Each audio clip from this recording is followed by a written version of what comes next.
Hampton Roads. Hampton Roads.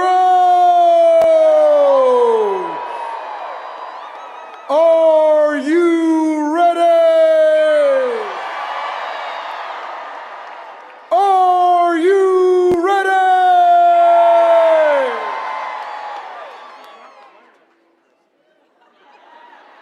Abigail Spanberger formally announcing she is running to become Virginia's governor in 2025. Abigail Spanberger has set up a run for the 75th governor of Virginia. Abigail Spanberger wants to become the first woman to become the governor of Virginia. More than 40,000 Virginians, from Abington to Accomack to Arlington and everywhere in between, have signed our petitions. That's 4 times as many signatures as required. Abigail Spanberger turns in 40,000 signatures, collected by what she says were more than 1,300 campaign volunteers. She's about to kick off an 8-day, 40-stop bus tour. Hundreds of supporters gathered at her alma mater, J.R. Tucker High School in Henrico. The bus rolled into the Virginia Museum of Transportation. Spanberger's bus tour continues today in Southwest Virginia, making stops in Blacksburg, Roanoke, and Martinsville. We need to be talking to voters about the specific plans we have to make the Commonwealth more affordable, to strengthen our schools,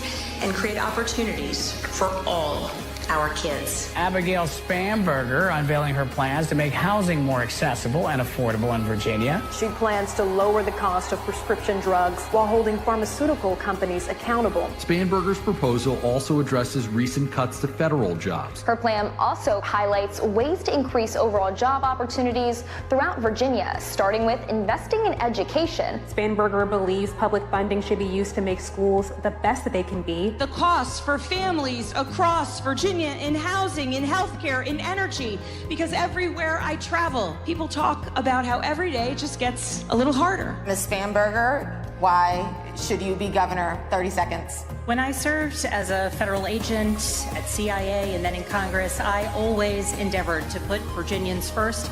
As governor, I will do the same thing. Who do you think won tonight's debate? You know, I think at the end of the evening it was a pretty good night for Abigail Spanberger. I think Abigail Spanberger came away as a winner. Former President Barack Obama is endorsing Abigail Spanberger in the Virginia governor race. I'm proud to endorse Abigail Spanberger for governor. Abigail will stand up for Virginia families. She'll work to build an economy that works for everyone. We need to put Virginia and Virginians first, period, full stop. Every vote counts. So turn out and vote for Abigail Spanberger for governor on November 4th.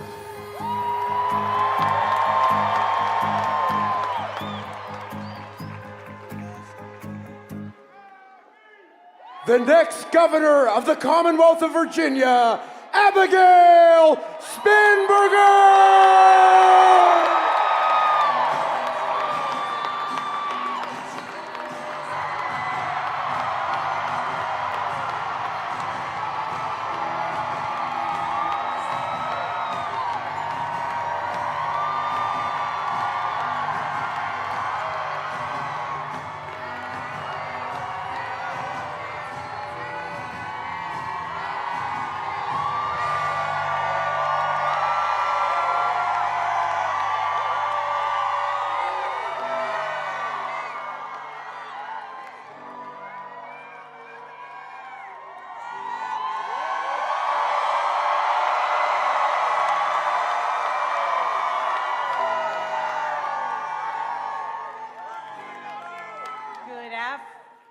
Good afternoon, Virginia.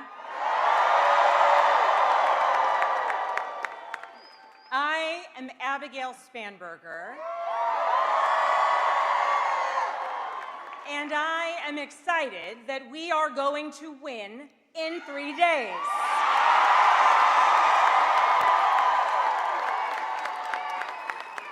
Thank you all for being here today. What an incredible crowd. And what an incredible moment this is for Virginia. I am thrilled to be here in Norfolk, and I am honored to be joined on stage in a few minutes by President Barack Obama.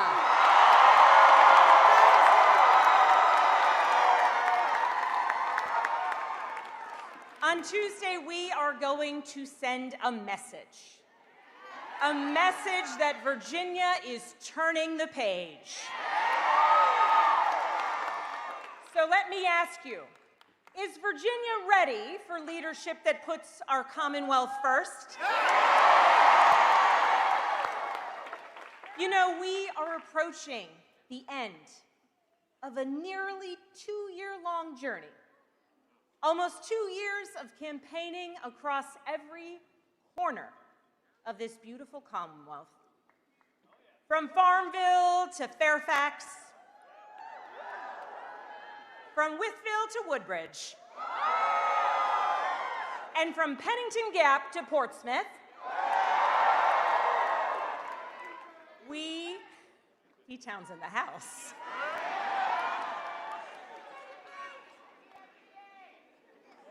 We have 3 more days until the end of this chapter. And Virginia, do you know what makes this moment so special? It's all of you, because on Tuesday night, the whole country will be watching what it is that we do.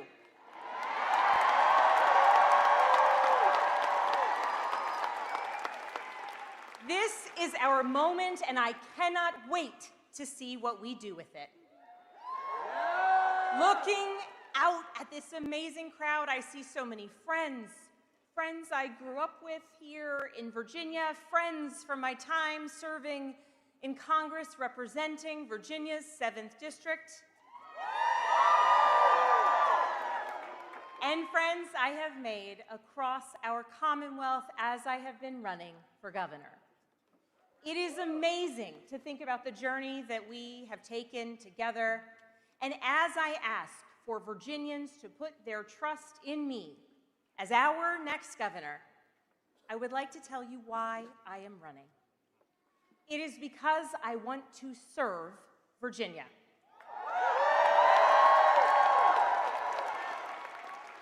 I grew up in Henrico County, and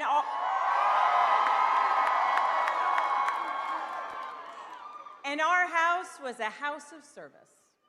My father, an Army veteran and then a career law enforcement officer. My mother, a nurse and a volunteer and advocate in all things. They always used to say there is no higher calling than service to our country. And I grew up knowing that I wanted to follow in my dad's footsteps. And I did. First, as a federal agent working narcotics cases, going after child predators, cracking down on money launderers.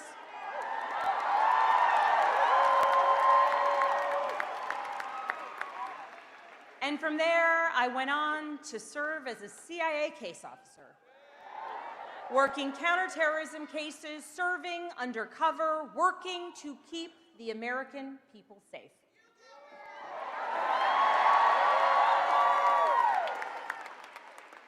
Every day, my colleagues and I came together to work on behalf of the American people, and we were focused on a mission: keeping the American people safe.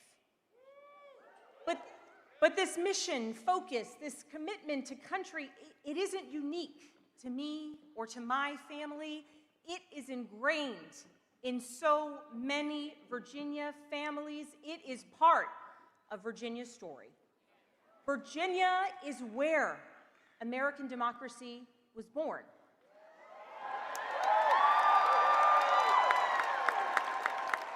And Virginia is where we are still working to perfect it today. Virginia is where James Madison built the framework for a constitutional system strong enough to move a young nation away from tyranny.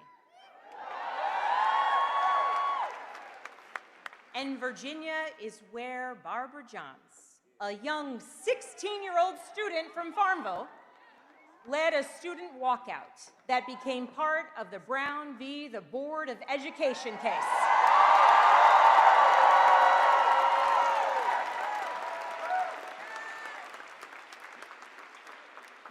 Virginia has been and Virginia will be an example for the rest of the country.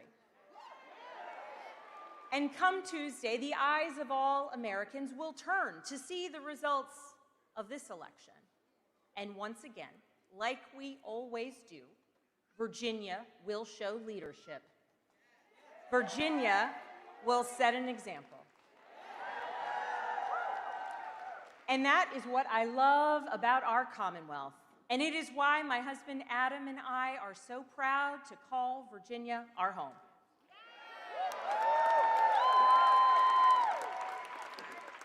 You see, back in 2014, we were living on the West Coast, stationed there with my job at CIA after spending time overseas, and we were getting ready to bid on our next post. And with CIA, you can go anywhere in the world. And so we said to our oldest daughter, we have 3 beautiful, amazing daughters, and we said to our oldest daughter, who was in kindergarten at the time, where do you think we should go? We pulled out a globe. We said, what do you think? Kenya, England, where should we go? We can go anywhere. Where should we bid? And she said, Virginia. And we said, no. No, with Mommy's job, we can't go back to Virginia. And she said, well, why wouldn't we go to Virginia? Everyone we love lives in Virginia. And so we decided to pivot from a path of service to country to service to community, because she was right. Everyone we love lives in Virginia.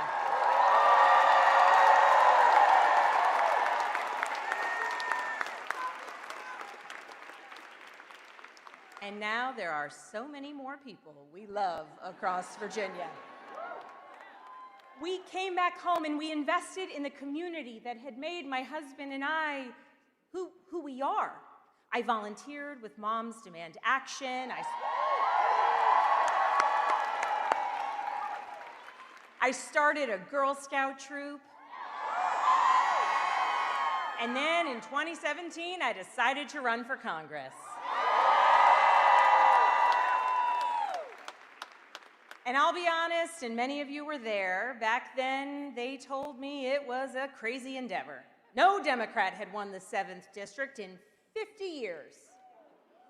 And my predecessor had won his race by 15 points just 2 years prior. But I saw what Donald Trump was doing with his executive power and how he was pitting neighbor against neighbor.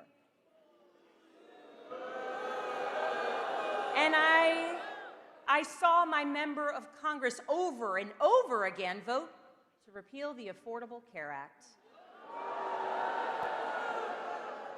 And I knew I had to do something. So spoiler, I won.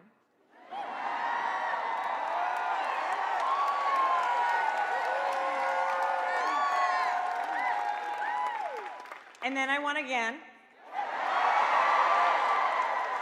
And then again. And while I was serving in Congress, I worked with anybody and everybody to deliver results for the people of my district. I worked to lower drug costs and the price of insulin, to combat the fentanyl crisis, to support our nation's veterans, and to finally get more than 50,000 Virginia public servants, retired teachers, firefighters, police officers, and federal employees the Social Security benefits they had been denied.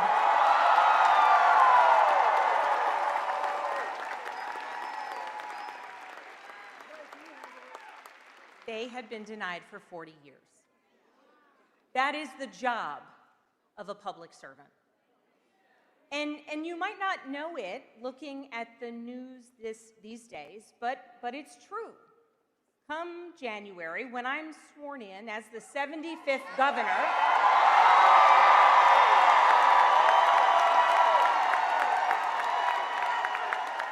as the 75th governor of Virginia, that's what I will do. I will continue to serve Virginians, working with everybody and anybody to do right by all of you and our neighbors across Virginia.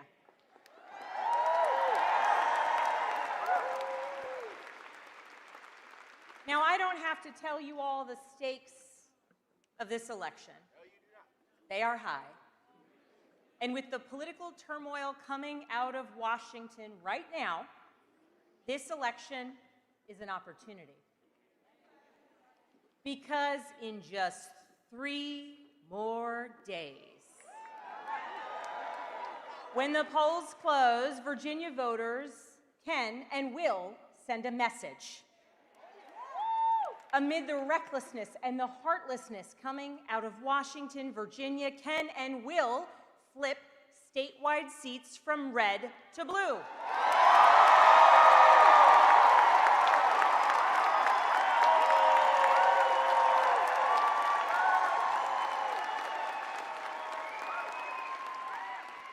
We're the only state, in our case a Commonwealth, the only state in America that can say that this year.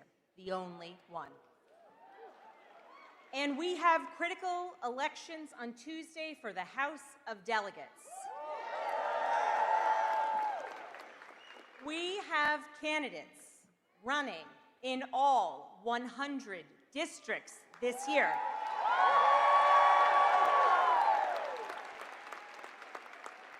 And we have truly amazing candidates to get excited about this year.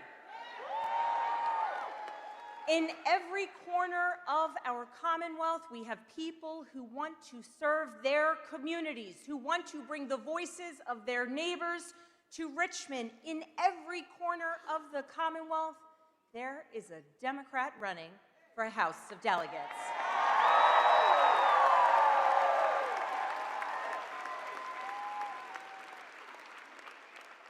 And at this moment, it is on us to send a message. On every major issue facing Virginia's families, my opponent is focused on the wrong things. Now, in Virginia, we need a governor who will recognize that Virginians are struggling to afford the rising costs in healthcare, housing, and energy.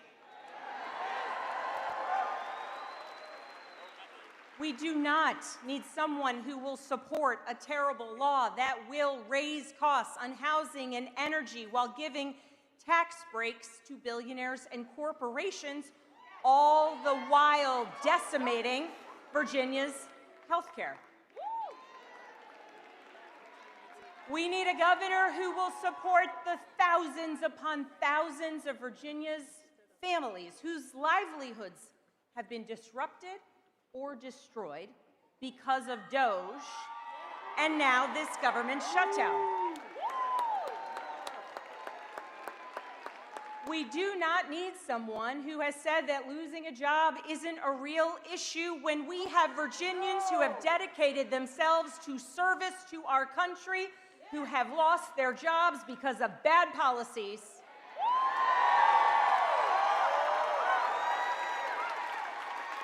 And a reckless administration. We need a governor who will speak up when careless, chaotic, reckless economic policies out of Washington hurt our economy, raising costs for families, making it harder for small business owners to survive, and crushing Virginia's farmers. We do not need someone who has been in lockstep with this administration every step of the way. No!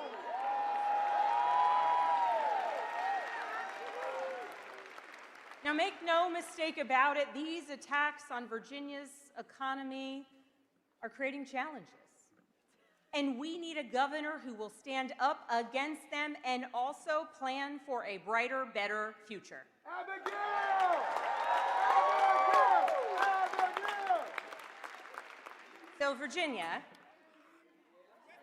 my fellow Virginians, let me be as clear as I possibly can be.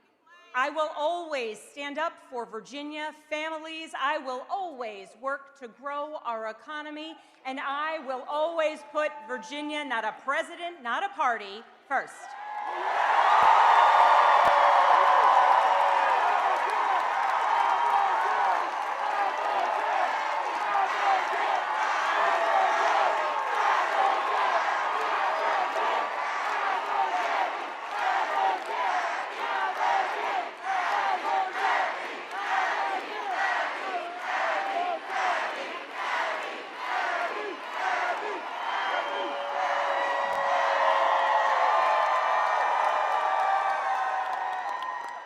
Abby is much easier than Abigail, isn't it? And much better than Spanberger. So let me tell you what the next 3 days are really about. They're about you, and they're about all of us deciding what kind of Virginia that we want to wake up to on Wednesday morning. It's about you. And it's about all of us deciding whether we want to live in a Virginia that fights for working families or one that doesn't. It's about you and all of us deciding whether we live in a Virginia that protects our freedoms or one that doesn't. And all of us are the ones that will make that choice. All of us, we have that power. But the results on Tuesday, they don't just reflect what it is that we are against. The results on Tuesday will be a reflection of what it is that we are for.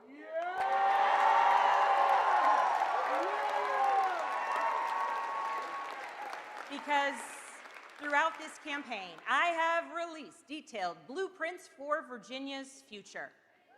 Because you deserve to know what I am for. And what I want to do for you when serving you as your governor.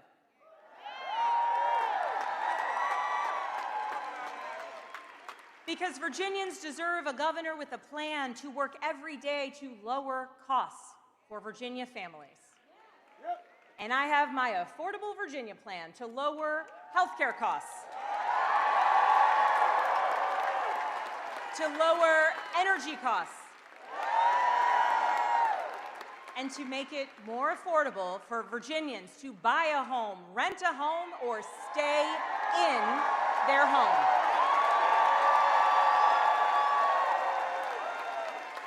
You deserve a governor who will make sure our public schools are the very best in the nation.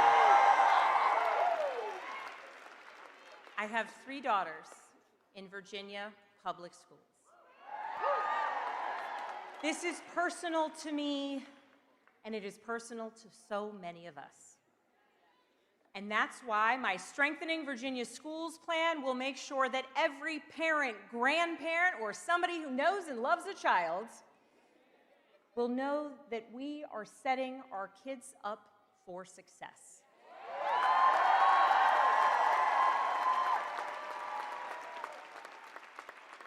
And you deserve a governor who will work with Democrats and Republicans to grow our economy and not stand by while Virginia's workforce is under attack. You deserve a governor who will work to bring good-paying jobs to every corner of our Commonwealth.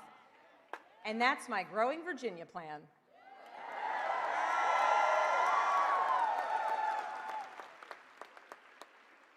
They aren't just talking points. They're actionable policies that I am ready to implement on day one.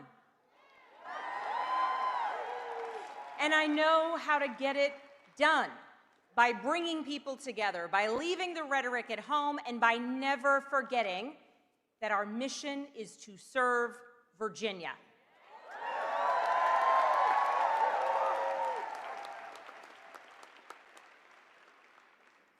That's what's at stake on Tuesday.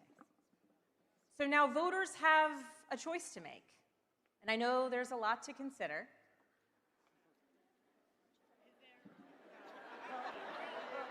Here's the truth. The contrast in this campaign, it's not just about policy.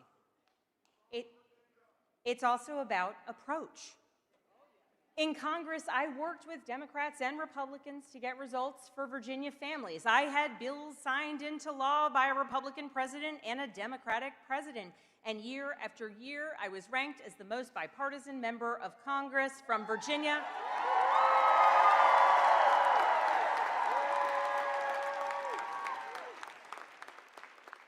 And I was ranked as the most effective legislator in both the House and the Senate on agriculture issues. And my friends, I grew up in the suburbs and cannot even keep a basil plant alive. But my approach is to work with people. My approach is to endeavor to understand what is working and make it better, and what is broken and try and fix it. And as governor, I will work with anyone and everyone to get the job done for Virginians.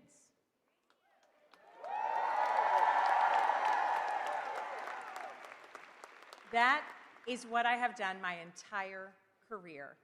And that is the commitment to service and to mission that I believe all Virginians deserve. Yeah!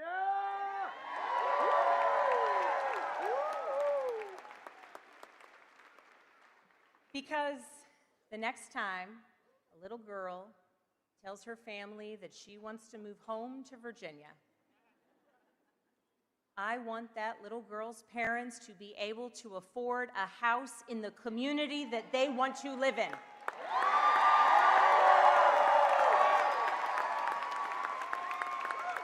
I want her parents to have jobs that will allow them to provide for their family.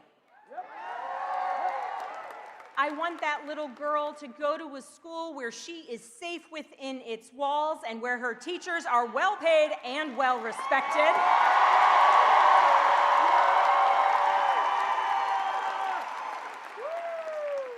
I want that little girl to grow up in a community where the air is safe to breathe and the water is clean to drink.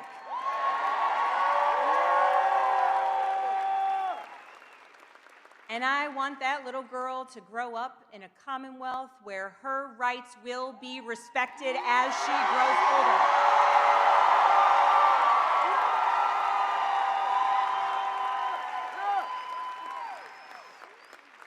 And I want that little girl and every child across Virginia to know that any dream they may have is theirs for the making, because we, all of us, we did the work to make it so. And that is the Virginia that we are growing to build together.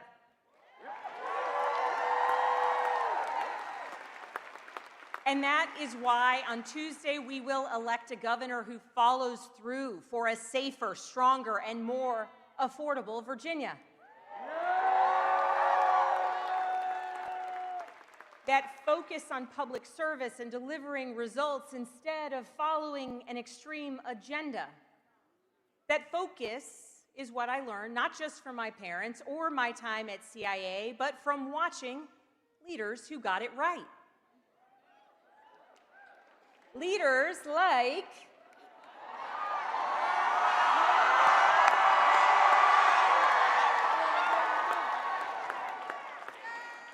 a certain former president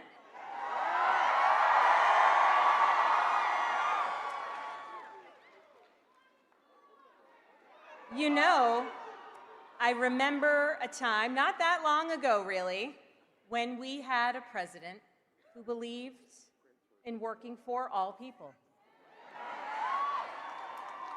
who believed in building coalitions to get things done, a president who helped millions of Americans finally afford the cost of their health care.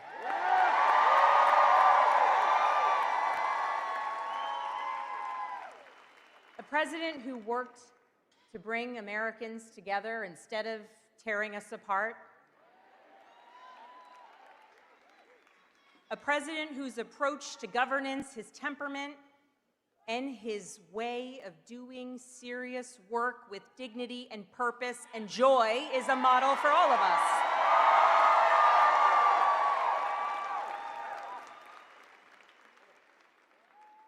So, with that, I am thrilled to introduce you all to someone I am honored and grateful and humbled to have supporting me in this campaign, someone who represents the very best of public service, someone who is ready to help Virginia send a message on Tuesday. Virginia, are you fired up? Virginia, are you ready to go? So please, will you join me in welcoming back to Norfolk the 44th President of the United States of America, President Barack Obama.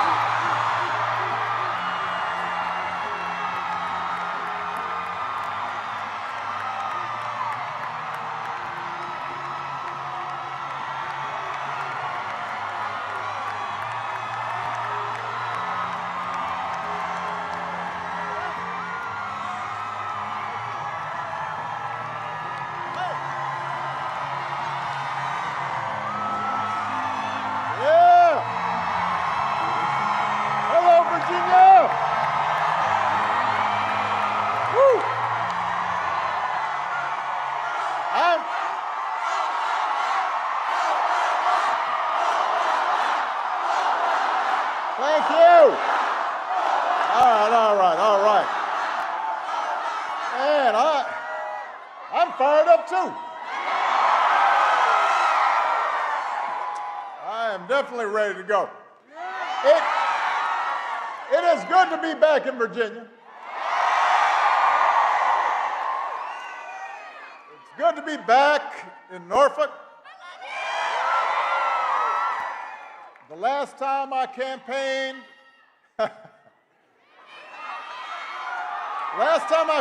in Hampton Roads, I was running for re-election.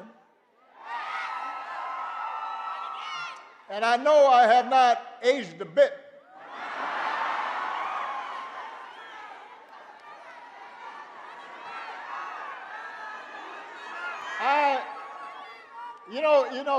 It is an issue. You've been around a long time when you're in a photo line and some tall guy, with a beard comes up and you're taking a picture. What's your name? And then pulls out. He says, "This picture I want to show you. This is you holding me as a baby." And you're all, "Oh man, really? I'm old."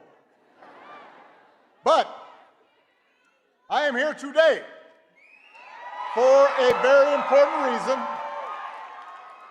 I am here to ask you to vote for the next governor of Virginia, Abigail Spanberger.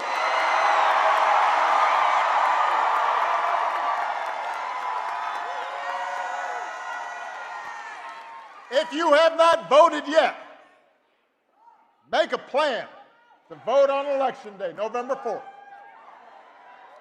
Just visit abigailspanberger.com/vote.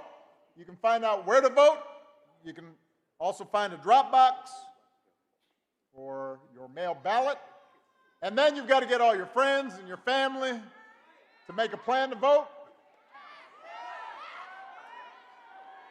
Because in 3 days, just 3, no more than 3, just 3.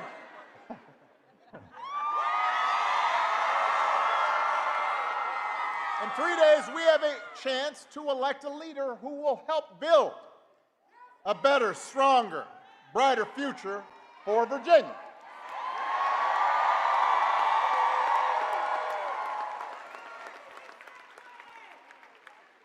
Si se puede. And Lord knows we need that light. We need that inspiration. Because let's face it, our country and our politics are in a pretty dark place right now. it's hard to know where to start. Because every day, this White House offers up a fresh batch of lawlessness and recklessness and mean-spiritedness and just plain craziness.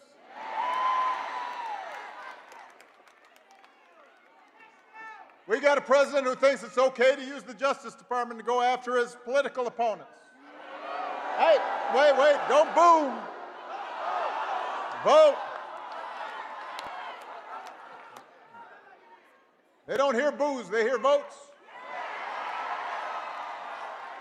So we've got a president who replaces career prosecutors with loyalists who will do what he wants, and now he's telling them what he wants is for them to hand over millions of taxpayer dollars that he had to pay in expenses for previously violating the law.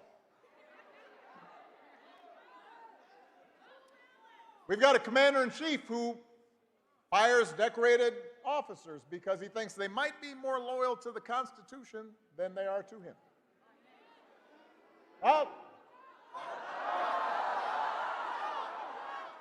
He's deploying the National Guard in American cities, claiming to stop crime waves that don't actually exist.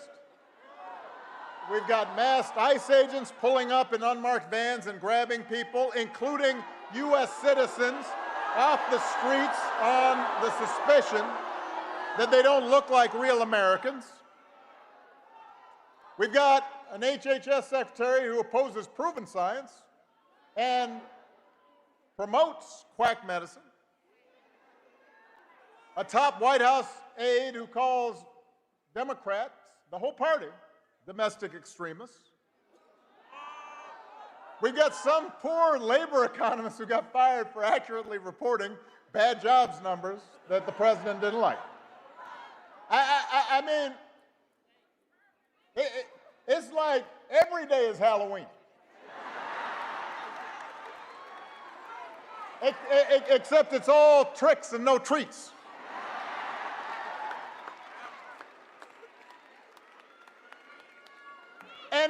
And here's the thing. It's not as if we didn't see some of this coming. I will admit it's worse than even I expected, but I did warn y'all. I did. You can run the tape. And by the way, he warned you too, because he said what he was going to do. But the fact is, there were plenty of people who voted for Trump and the Republicans anyway. And it wasn't because they wanted to give up the right to free speech or see our public health systems torn down, but because they were understandably frustrated with inflation and gas prices and the difficulty of affording a home and worries about their children's future, and so they were willing to take a chance. Now, 9 months later, you got to ask yourself, has any of that gotten better? Is the economy working better for you? Because it sure has gotten better for Trump and his family. You know, since he's been in office, the whole crypto business and other ventures have made hundreds of millions of dollars, including from foreign nationals and rich folks investing because they want to stay in the president's good graces. The economy has been really good for some of Trump's billionaire pals and for finance bros and well-connected corporations who've seen their tax bills go down and don't have to worry about all these pesky regulators anymore. But for ordinary families, costs haven't gone down, they've gone up, partly thanks to this shambolic tariff policy. Young people trying to get a start in life are having a tougher time than ever finding a job. Entry-level hiring is down 16% from last year. Hundreds of thousands of federal employees, including a lot of people here in Virginia have lost their jobs to pay for those billionaire tax cuts. We're talking about people who have dedicated their lives to public service, who make the country work. Healthcare premiums for millions of people are about to double or even triple next year. Meanwhile, the government is shut down, and the Republicans who currently are in charge of Congress, they're not even pretending to solve the problem. They have not even been showing up to work. Not in session. Where are you? What are you doing? And as for the president, he has been focused on critical issues like paving over the Rose Garden so folks don't get mud on their shoes, and gold plating the Oval Office and building a $300 million ballroom. So Virginia, here's the good news. If you can't visit a doctor, don't worry. He will save you a dance. And if you don't get an invitation to the next White House shindig, you can always watch the festivities and all the beautiful people on Truth Social.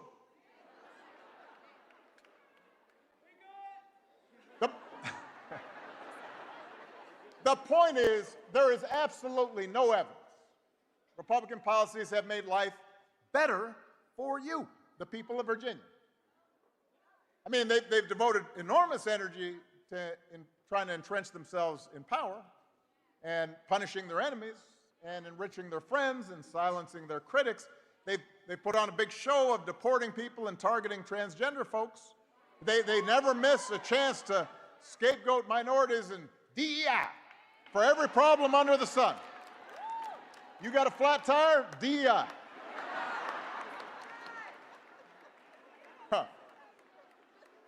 Wife mad at you? DEI.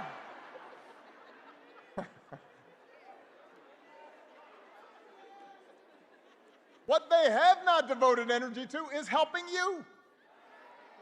They have not put forward serious proposals to lower housing costs or make groceries more affordable. They haven't improved our schools.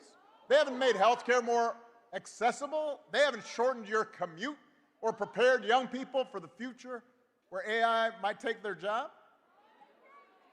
And all the nonsense we see on the news every day, the over-the-top rhetoric, the fabricated conspiracies, the weird videos of a U.S. president with a crown on his head flying a fighter jet and dumping poop on protesting citizens. All of that is designed to distract you from the fact that your situation has not gotten better. They do it so you won't notice that while they're helping the wealthiest, most powerful people in the country consolidate more wealth and more power, your bills are still going up. And you're waiting longer at airports because there aren't enough air traffic controllers. And the program helping your kid with special needs was just gutted. So that is what's happening. And the good news is there's something you can do about it. Right here, right now. Because you've got a candidate for governor who's got a track record of getting stuff done. Somebody who sees you and has been with you and knows your struggles and will fight for you every single day. Virginia, it's time to point America in a better direction by electing Abigail Spanberger as your next governor.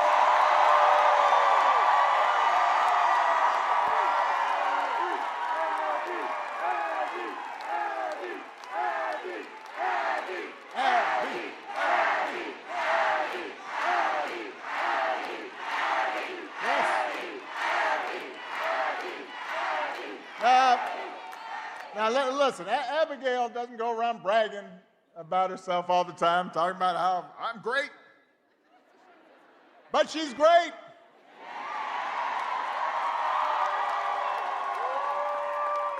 As a former federal law enforcement officer, as a CIA case officer working on counterterrorism, she knows what it takes to keep communities safe. As the mom of 3 kids in Virginia public schools, you know she cares about helping every child and helping every teacher succeed. As a member of Congress, she was a workhorse, not a show horse, fighting to lower prescription drug costs, giving veterans the support they deserve.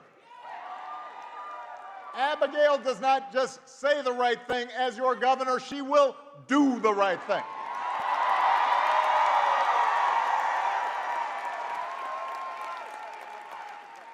She understands the government can make a difference in people's lives by educating our kids for the jobs of the future, keeping our air and water clean, protecting consumers from fraud and dangerous products, providing a safety net for seniors and folks with disabilities, investing in the infrastructure and scientific research that drives economic growth.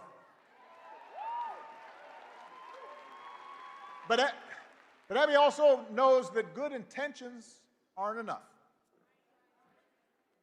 She understands that we can't afford to waste taxpayer dollars on programs that don't work. And she understands that instead of just trying to tear government down, it's her job to make it work better. So Abigail has real, practical plans to grow the economy and strengthen Virginia's schools and lower the cost of everything from housing to health care to energy. And she is willing to reach across the aisle to make it happen. She has shown that she can do it. Abigail is ranked as the most bipartisan member of Congress from the Commonwealth. She's had bills signed into law by both President Trump and President Biden. That is not easy to do. And Abigail doesn't just believe in working with everybody, she also believes, and this is really important, in listening to everybody, whether they voted for her or not. Because she knows that if we want to make progress on the things that we care about, we have to be able to disagree without calling each other nasty names or demonizing each other.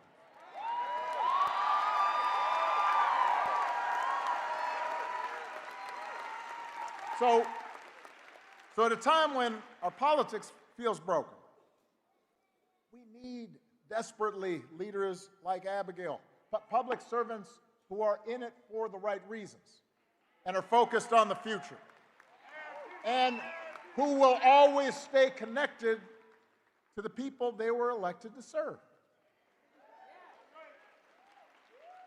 Now, her opponent, not so much.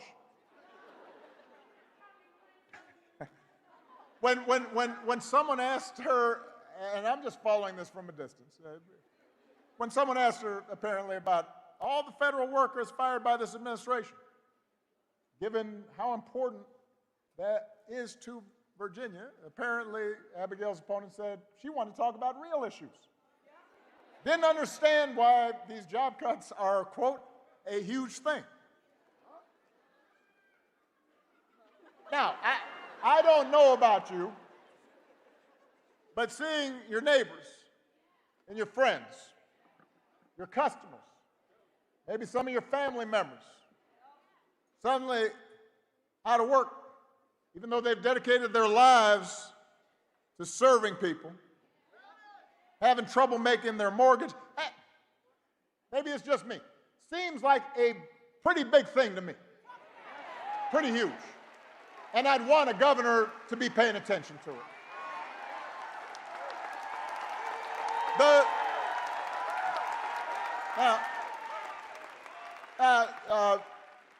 Abigail's opponent does seem to care a lot about what Trump and his cronies are doing. And she's praised the Republican tax law that would raise the cost of health care and housing and energy here in Virginia. She's supported bills that would strip funding from Virginia public schools. She says she's morally opposed to protecting reproductive rights, says she will do everything in her power to cut off access to abortion.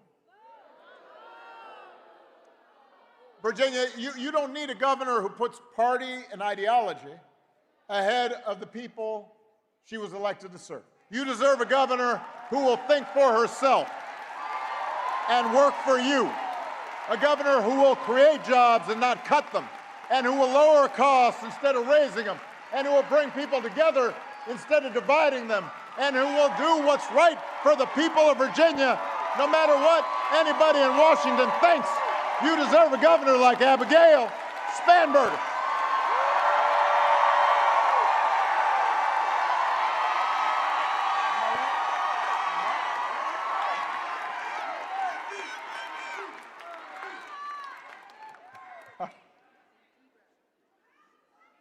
Because I'm going to bring it down here for a second.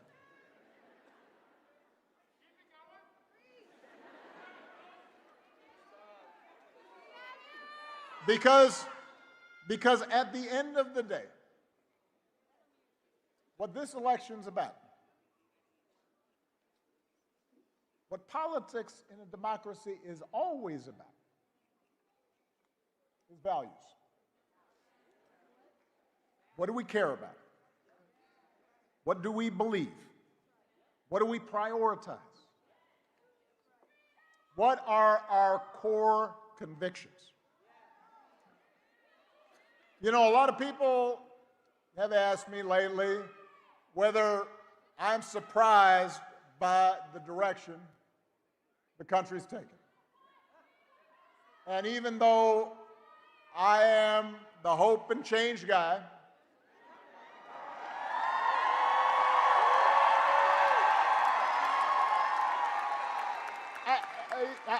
I try to be honest with them. So I say, yes, there are things I am worried about.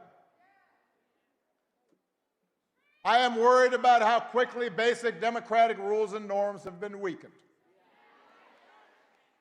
I'm worried about how willing Republicans in Congress have been to surrender their role as members of a co-equal branch of government, refusing to buck the president even when they know he's out of line.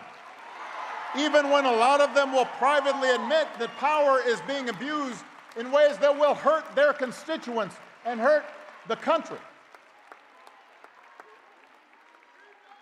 I worry about a Supreme Court that, so far at least, has shown no willingness to check this administration's excesses, even when those actions break legal precedent and seem to defy the bedrock principle that no one is above the law. I worry about the growing concentration of economic power in this country, with just a handful of mega billionaires and companies controlling what we see and what we hear. And I worry about how much that economic power distorts the political process. I worry about how readily not just business leaders, but others with influence in law firms and universities have been willing to bend the knee to this president's autocratic impulses to avoid retribution or protect profits or simply to avoid controversy. And I worry sometimes how we've come to accept this as normal.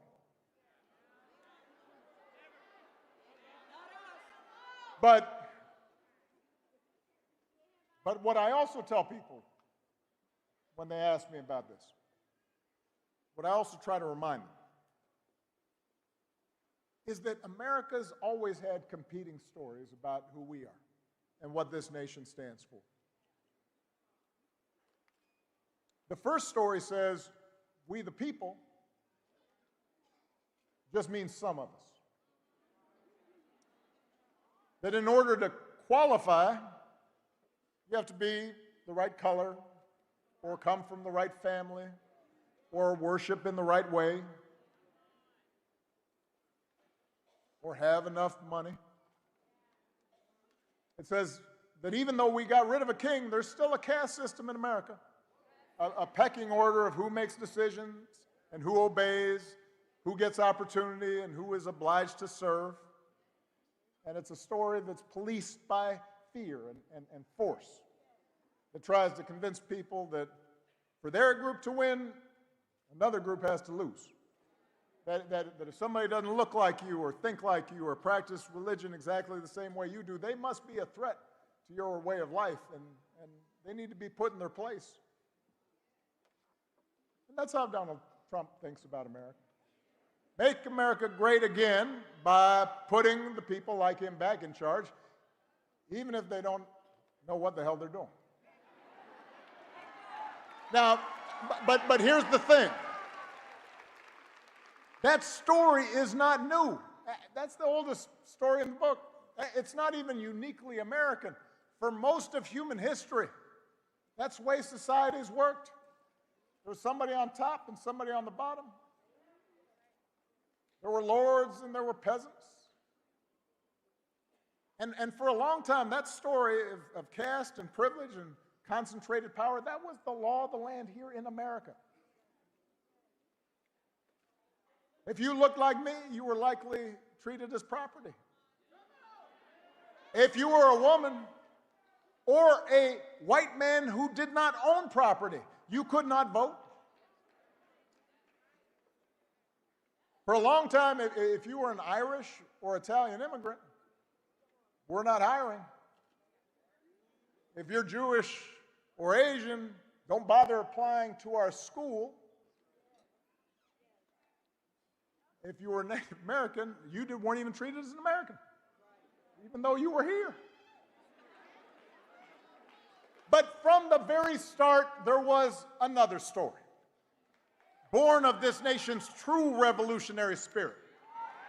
A story that says we the people means what it says, that all of us are included, that we are not subjects, we are citizens, defined not by race or religion or gender or sexual orientation, but by our commitment to a common creed and a willingness to accept not just the privileges, but the responsibilities that come with that citizenship.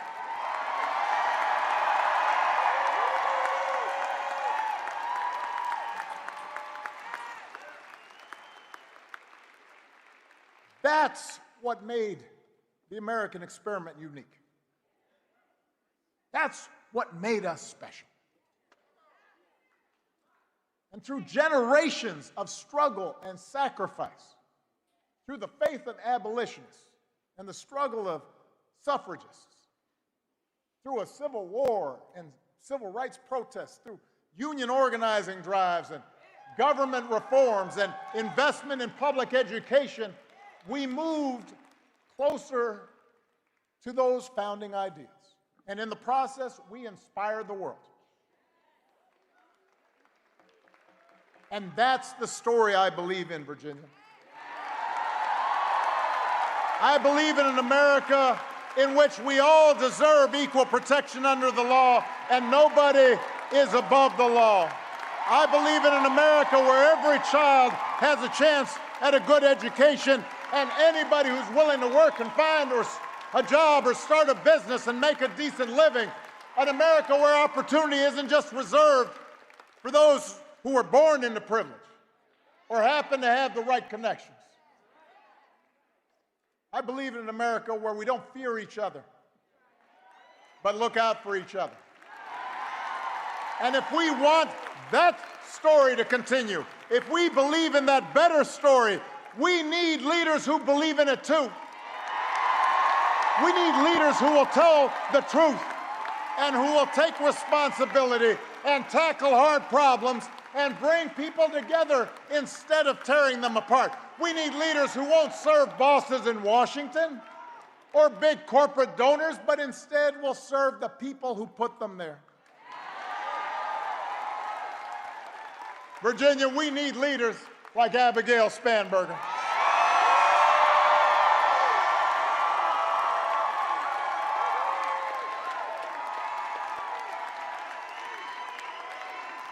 But here's the thing. As good as Abigail is, she can't do it alone. Because the truth is, all of us are being tested right now. Trump and the Republicans, they want you to think it's part of their story that things only happen from the top down, that a few people in power make decisions, and the rest of us have to live with the consequences.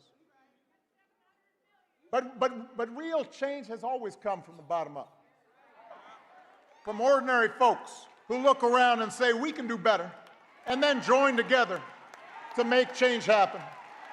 So it's up to us as citizens to stand up for the values we hold dear. If we want a country that believes in free speech and the rule of law, then we have to fight for it, even when it's hard or inconvenient. If we are opposed to violence against people we disagree with or who look a certain way, then we have to speak out when those values are violated. If we believe in honesty and hard work and treating other people the way we want to be treated, then we have to model it in our own lives, in our workplaces, in our schools, our neighborhoods, our places of worship. And if we want a government that is responsive and honest, that works for the many and not just the few, then we have to get out there and vote for it.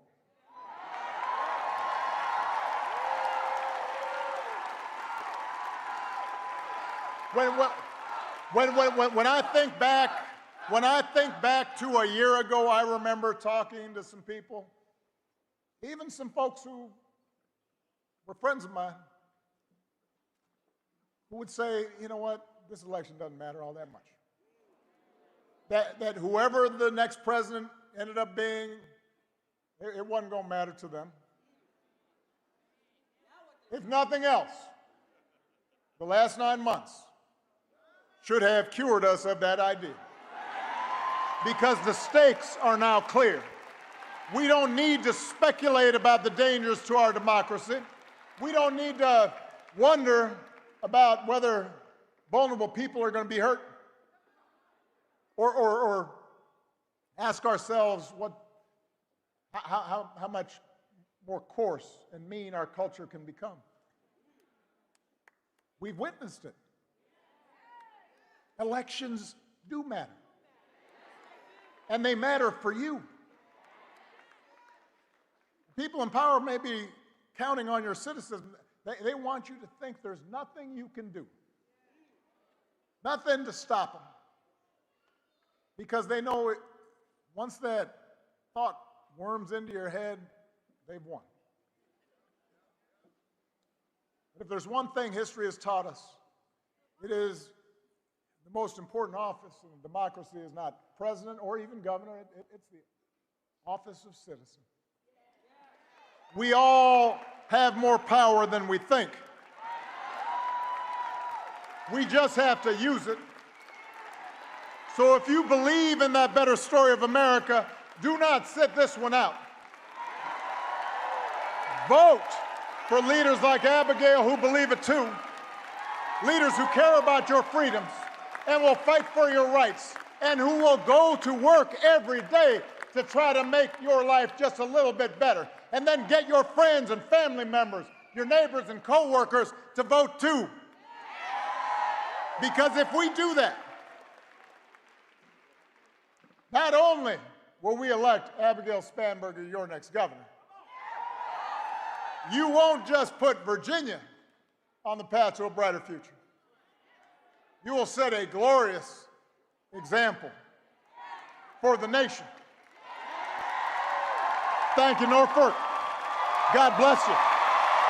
God bless these United States of America.